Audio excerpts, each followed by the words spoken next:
Hi everyone. In today's tutorial, we will show you how to download the Canva app.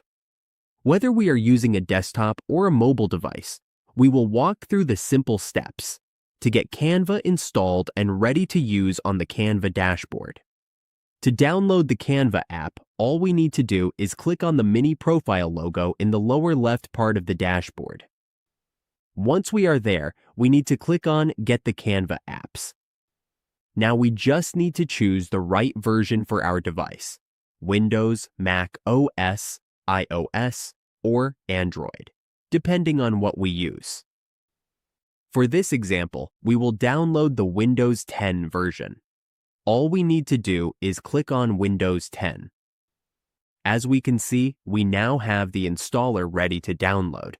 We just need to choose where on our PC we want to save it. Once we are done, we simply click Save and the download will begin.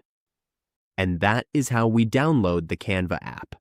With just a few easy steps, we can start designing anytime, anywhere.